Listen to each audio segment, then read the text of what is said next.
সুপ্রিয় সুধী, পৃথিবীর নানা প্রান্ত থেকে আপনারা যারা আমার এই ভিডিও দেখছেন সবাইকে প্রীতি ও শুভেচ্ছা। আপনারা জানেন বাংলাদেশে এখন হট কেক বলে যেটাকে বোঝায় সেটি হচ্ছে বাংলাদেশের নির্বাচন কমিশনের দ্বৈত নাগরিকত্ব বিষয়টির ফয়সালা।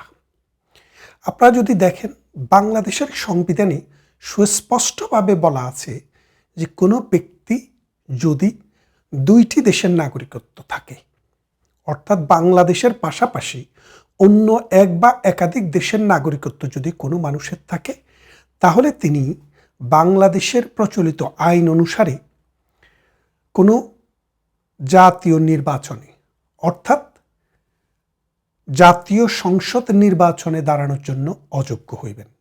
তিনি কোনো মন্ত্রী হতে পারবেন না, তিনি কোনো সরকারি চাকরিও গ্রহণ করিতে পারবেন না। এটি হচ্ছে বাংলাদেশের কনস্টিটিউশন।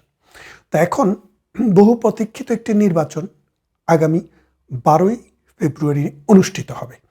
সেই নির্বাচনটি অনেকে ধরেই নিয়েছেন Awami League biggest political party যেহেতু পার্টিসিপেশন নেই, সেহেতু দ্বিতীয় বিগেস্ট পলিটিক্যাল পার্টি বিএনপি বাংলাদেশের রাজনীতিতে এবার ক্ষমতার মসনদে বসবেন।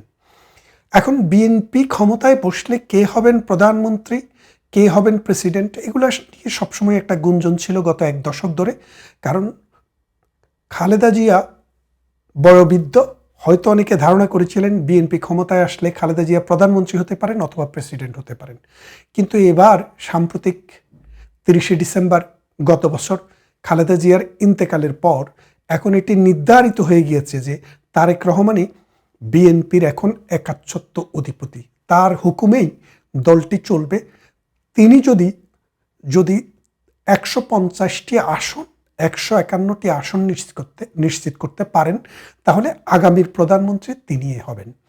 তো তিনি যখন প্রধানমন্ত্রী হবেন, তার দায়িত্ব এখন সবচেয়ে বেশি মিডিয়ার কাছে, বাংলাদেশের কাছে, সারা বিশ্বের কাছে এবং তার বিবেকের কাছে।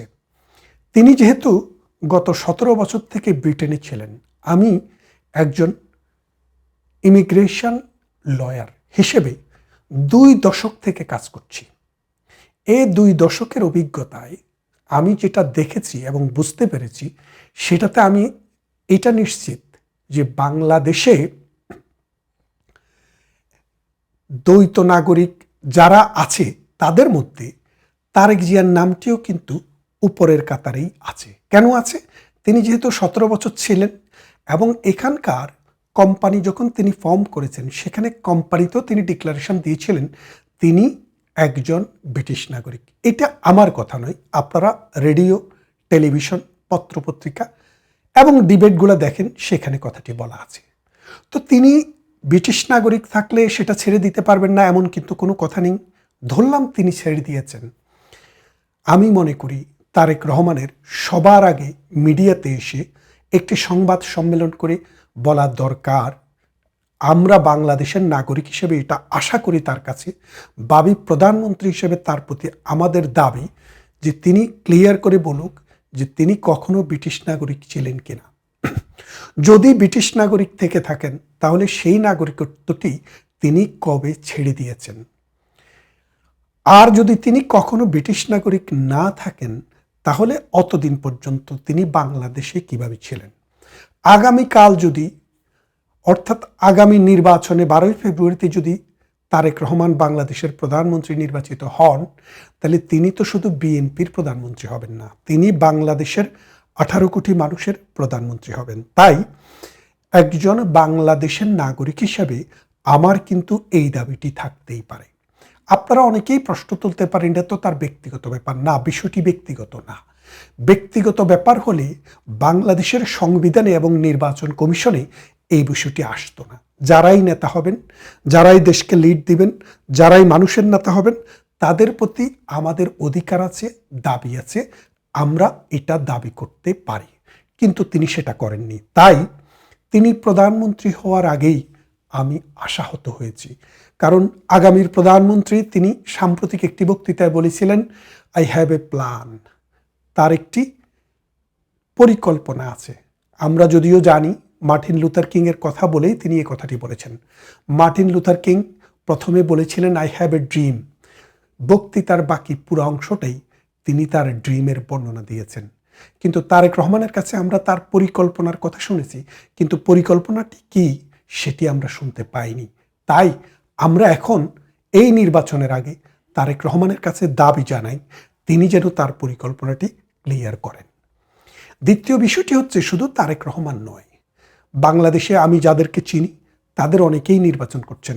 একজন এনসিপি থেকে তার মনোনয়নপত্র অবৈধ ঘোষণা করা হয়েছে, তিনি হলেন এহতেশামুল হক।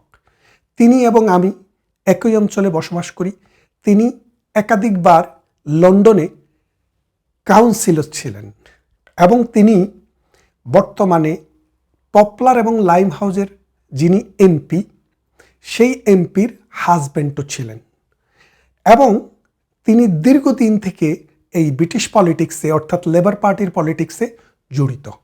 আমিও এই লেবার পার্টির একজন মেম্বার হিসাবে, একজন কর্মী হিসাবে অনেক দিন কাজ করেছি। আমি জানি তিনি বাংলাদেশে এনসিপি থেকে দাঁড়িয়েছেন, তার নমিনেশনটি বাতিল করা হয়েছে কেননা তিনি প্রমাণ করতে পারেন নাই তিনি যে ব্রিটিশ নাগরিক কিনা। ঠিক সাথে সাথে লন্ডন বিএনপির অর্থাৎ ইউনাইটেড কিংডম যে বিএনপি, সেই বিএনপির যিনি সভাপতি মালেক ভাই, তিনিও ব্রিটিশ নাগরিক, তিনিও দাঁড়িয়েছেন। নির্বাচন কমিশনকে তিনি বলেছেন নতুন বছরের ছুটি এবং খ্রিসমাসের হলিডে এইসব মিলিয়ে ব্রিটিশ হোম অফিস বন্ধ, সেই জন্য তিনি সেটি প্রমাণ করতে পারেননি। আরে ভাই, সেটি তো প্রমাণ হোম অফিস করবে না। হোম অফিস যখন কারো অর্থাৎ অ্যাপ্লিকেশন যদি অ্যাকসেপ্ট করে, তাহলে সে অ্যাকসেপ্টেন্সটি হোম অফিস জানিয়ে দেয়। তাহলে বন্ধের সাথে তো এটা সম্পর্ক নেই। সেই বন্ধের কথা ধরে উনাকে নির্বাচনে বৈধ প্রার্থী হিসেবে ঘোষণা দিয়েছে এবং ওনাকে কন্ডিশন দেওয়া হয়েছে যে আপনি যে ব্রিটিশ নাগরিকত্ব ত্যাগ করেছেন এটার প্রমাণ আমাদেরকে এনে দিতে হবে। বিষয়টি খেয়াল করেন। এখন ব্রিটিশ দ্বৈত নাগরিকত্ব ত্যাগ করার যে প্রসেস, এই প্রসেসটাকে বলে রিনাউন্সিয়েশন অফ ন্যাশনালিটি, অর্থাৎ নাগরিকত্ব সারেন্ডার করা। এই নাগরিকত্ব সারেন্ডার করার যে প্রসেস, এই প্রসেসে হলো আপনি একটি অ্যাপ্লিকেশন করবেন হোম অফিসের কাছে। আমি একজন ইমিগ্রেশন লয়ার হিসেবে এই প্রসেসটার সাথে জড়িত ছিলাম এবং জানি। আপনাকে প্রথমে অ্যাপ্লিকেশন করবেন। অ্যাপ্লিকেশন করা মানে আপনার নাগরিকত্ব বাতিল হয়ে যাওয়া নয়। যেমন আপনি এমপি হওয়ার জন্য ভোটে দাঁড়িয়েছেন, এটা কিন্তু গ্যারান্টি না যে আপনি এমপি হতে পারবেন। জনগণ ভোট দিবে, ভোট দেওয়ার পরে সর্বোচ্চ ভোট যদি আপনি পান তাহলে আপনি এমপি হবেন। ঠিক তেমনি কোনো একটি অ্যাপ্লিকেশন করার দায়িত্ব আপনার। সেই অ্যাপ্লিকেশনের আউটকামটি কী হবে সেটি আপনার হাতে নয়, সেটি যেই অথরিটির কাছে করেছেন তাদের হাতে। তো ব্রিটেনের একটা বিষয় আপনাকে খেয়াল করতে হবে, নাগরিকত্ব নেওয়া এবং নাগরিকত্ব ছেড়ে দেওয়া দুইটাই কিন্তু শক্ত কাজ। নাগরিকত্ব নিতে হলে কিছু কন্ডিশন আছে, কিছু পরীক্ষা আছে, এগুলো সব পাশ করার পর, রুল রেগুলেশন কমপ্লাই করার পরে আপনি নাগরিকত্ব পাবেন। নাগরিক হওয়ার পর আপনি যদি ব্রিটিশ সিটিজেন হিসেবে পাসপোর্ট গ্রহণ করেন, সেই পাসপোর্টটি সারেন্ডার করতে গেলে আপনার অনেক কিছু দেখা হয়। যেমন মনে করেন একজন ব্রিটিশ নাগরিকের উপরে সরকার যেইভাবে ইনকামের উপরে ট্যাক্স ইম্পোজ করে, একজন নন ব্রিটিশের কাছে সেইভাবে করতে পারে না। কেন পারে না? এটাকে কিছু আইনগত বিষয় আছে। ধরেন অনেক ব্যক্তিগত চুক্তি থাকে, যেই চুক্তির মধ্যে বলা থাকে যে ব্রিটিশ নাগরিক হলে এটা হবে আর ব্রিটিশ নাগরিক না হলে ওটা হবে। যার কারণে একজনের নাগরিকের সাথে, নাগরিকত্বের সাথে তার সুযোগ সুবিধা, তার বিচার, তার অব্লিগেশনের কিছু সম্পর্ক রয়েছে। তাই নাগরিকত্ব ত্যাগ করার আগে হোম অফিস কিন্তু ওই বিষয়গুলো দেখে। যেমন মনে করেন আমি একজন ব্রিটিশ নাগরিক, বাংলাদেশি নাগরিক, অর্থাৎ দ্বৈত নাগরিক।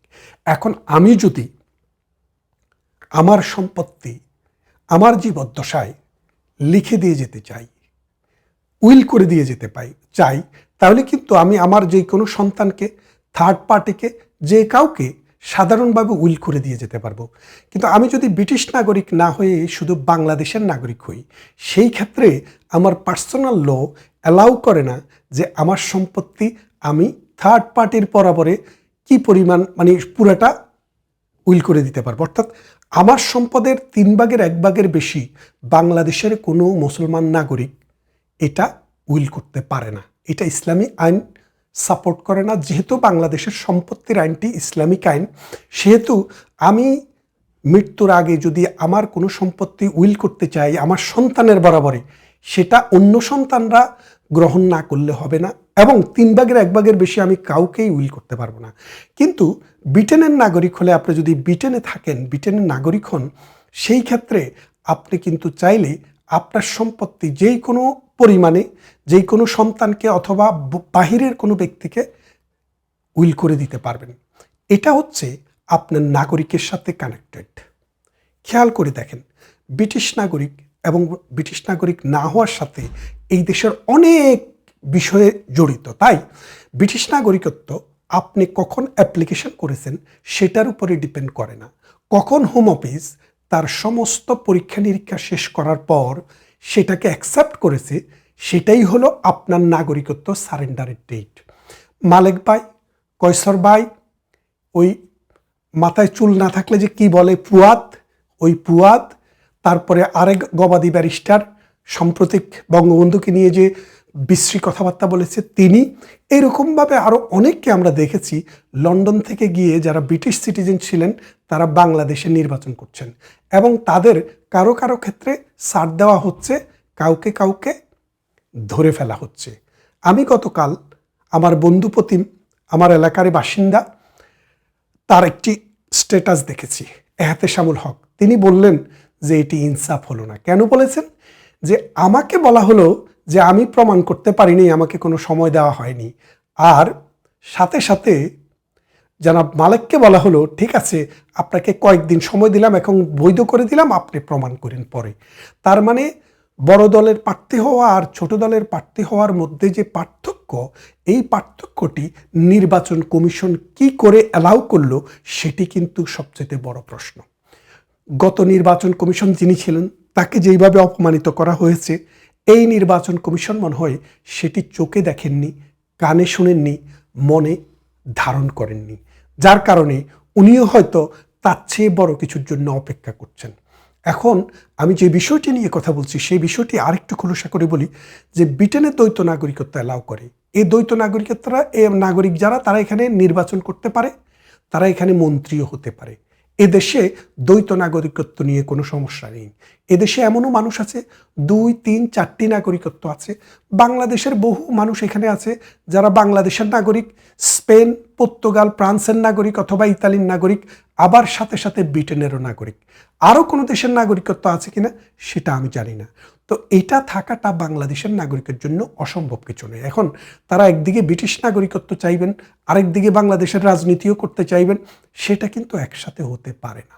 তাই আমরা মনে করি ব্রিটিশ নাগরিকত্ব, আমেরিকান নাগরিকত্ব, ইউরোপের অন্য কোনো দেশের নাগরিকত্ব, মধ্যপ্রাচ্যের কোনো দেশের নাগরিকত্ব থাকা অবস্থায় যদি কেউ নির্বাচন করতে চান, তাহলে আপনি বাংলাদেশকে ভালোবেসে বাংলাদেশের নাগরিকত্বটি রেখে সুবিধামতো সময়ে নয়, ঠিক নির্বাচনের অন্তত নমিনেশন গ্রহণ করার আগেই এই কনফার্মেশনটি নিন যে আপনি আর বাহিরের কোনো দেশের নাগরিক নয়। এটি কিন্তু এবারে আমরা দেখিনি, এটি হয়নি। যারা বিদেশি নাগরিক হিসেবে যাদের বিরুদ্ধে অঙ্গুলি আছে, আমরা মনে করি তারা যদি এটি জনসমক্ষে, পত্রিকায়, সংবাদ মাধ্যমে মুখ দিয়ে, নিজের মুখ দিয়ে যদি প্রকাশ করে সেটি যদি মানুষের কাছে ক্লিয়ার না করেন, তাহলে আপনার সততা, আপনার নিষ্ঠা, দেশের প্রতি আপনার প্রেম এবং ভালোবাসা সেটা প্রতিষ্ঠিত নয়। মানুষ এটাকে ভালোভাবে নেবে না, এবং এর জন্য আপনারা যারাই এই ভিতরে ভেতরে এই দুর্নীতিটা করতে চাচ্ছেন বা করেছেন বা করবেন বললে মনস্থির করেছেন, তাদেরকে এই দেশ, এই সমাজ, এই জাতি কখনো ক্ষমা করবে না। সময় এখন আপনার অনুকূলে, আপনি খুবই ভালো আছেন, কিন্তু ভবিষ্যতে সময় যে সবসময় আপনারই অনুকূলে থাকবে এর কোনো গ্যারান্টি নেই। তাই বাংলাদেশের যারা নির্বাচন করতে যাচ্ছেন তাদের প্রতি সবিনয় অনুরোধ, দয়া করে এই দেশ, এই মাটি, এই মানুষ, এ দেশের আইন, এ দেশের নির্বাচনী ব্যবস্থাকে পুতুলের মতো নাচাবেন না। আপনারাও ক্লিন হন, মানুষকেও ক্লিন হওয়ার সুযোগ দিন। ভালো থাকবেন। কথা হবে অন্য কোনো ভিডিওতে, অন্য কোনো ইস্যুতে।